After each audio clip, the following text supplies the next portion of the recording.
Thank you to all my channel members, including my fan appreciation level members and my contributor level members, for helping support the YouTube channel. Hello, and welcome to my channel. My name is Jonathan Cohn, and today I have my book review of the book Babel by R.F. Kuang. The full title of the book, I'll get it on the first page, is Babel, or the Necessity of Violence, an Arcane History of the Oxford Translators' Revolution.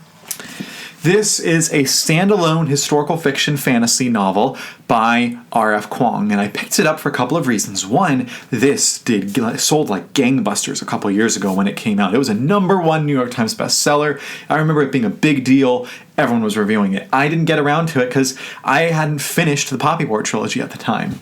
But now I have. I have the full Poppy War in my collection, and I've read the full trilogy. I've read the first book, The Poppy War, which I really enjoyed. The second book, The Dragon Republic, which I loved. And then I read the third book, The Burning God, which I thought was pretty good. It wasn't as good as the other two, but that was pretty good. So I read the full Poppy War trilogy and figured I might as well pick up the standalone, see what it's like. And I figured it wasn't much of an investment, and so I put this on my April TBR. And this book is, to me, an amalgamation of three authors I never thought I would see together in the same style. You have, on one style, is a little bit Charles Dickens. Another style in the book is a little bit Victor Hugo. And the third style is a bit Brandon Sanderson. And then, of course, you have classic R.F. Kuang in the book. So let me talk first about how each style is represented in the book. We'll begin with Charles Dickens. This book opens up with the boy Robin, who is a young boy in Asia, and his whole family dies of disease, and this professor picks him up to become his ward, takes him back to England where he can grow up, learn many languages, and learn to be a translator at Oxford.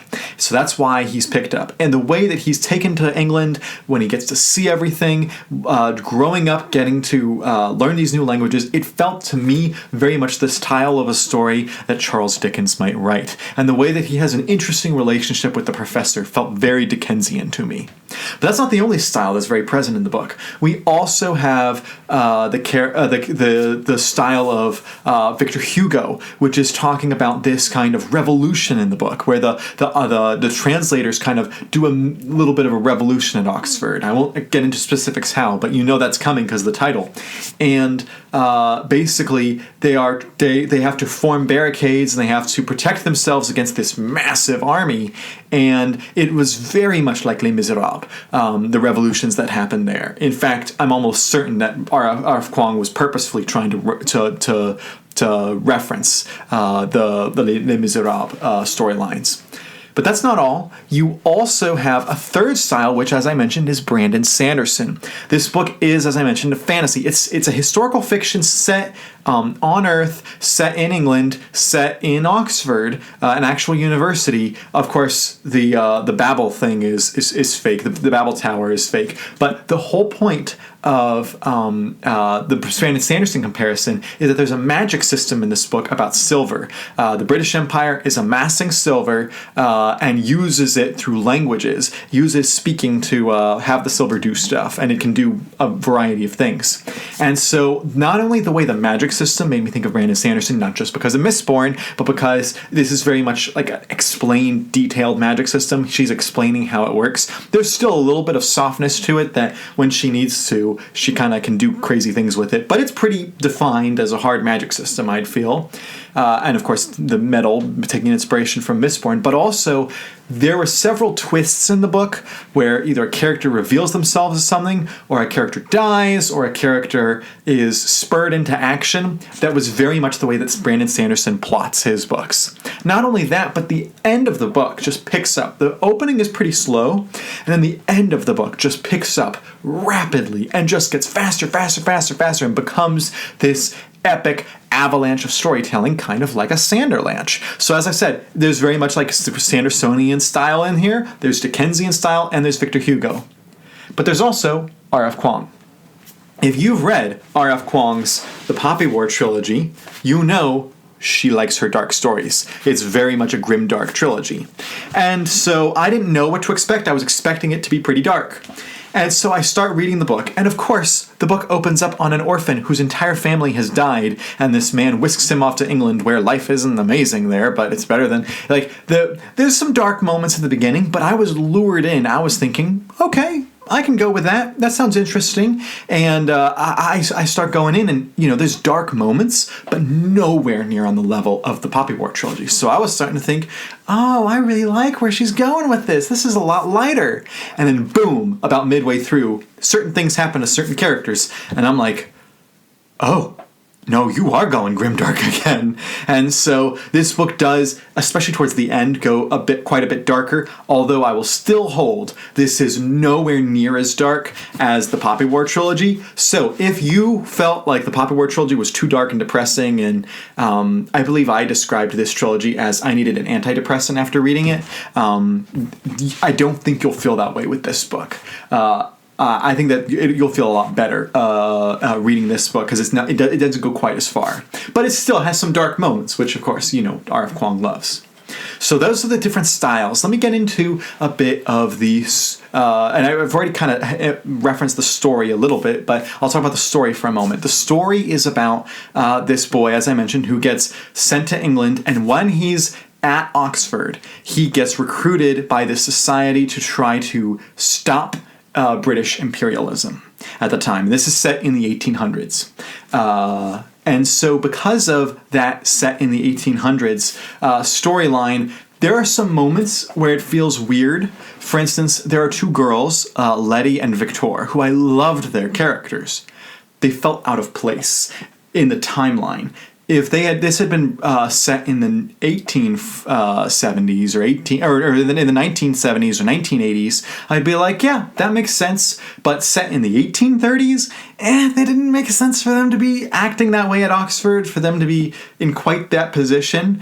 I don't know that much about Oxford, but it didn't feel exactly right. But then again, this is a fantasy. It's set in our world, but it's a fantasy, so I can stretch credulity a little bit on that. We also have the character of Rami and Robin, which again seems them being allowed to go to Oxford at this time seems a bit odd, but it works because it's an intrinsic part of the story. If she's fudging history a little bit, it makes sense and it works here. The main character of Robin is not the most dynamic character at the beginning of the book, and for a large portion of the book, he is very much reacting to things happening around him. In fact, I would describe it as, how Harry Potter doesn't have as much of a personality for a lot of the books. He's just kind of there, and it's Ron and Ginny who have the personality. That's kind of how our main character of Robin works, is he himself is not a dynamic person. But as the book progresses, he does get his backbone, and he does get a little bit more of a personality. And so his character is much more interesting in the latter half of the book than in the first half of the book. There's also just some really thought-provoking scenes here and a lot of thought-provoking themes. So I'm going to move over from plot to talk about themes a little bit.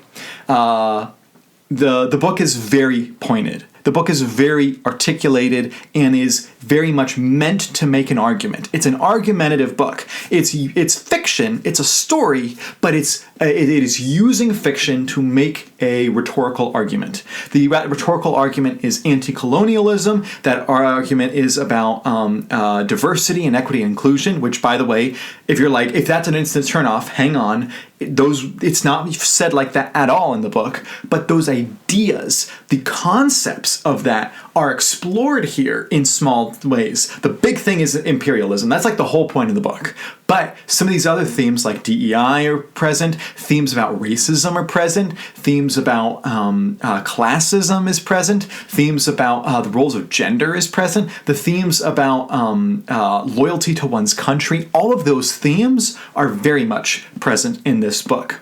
And they're very pointed.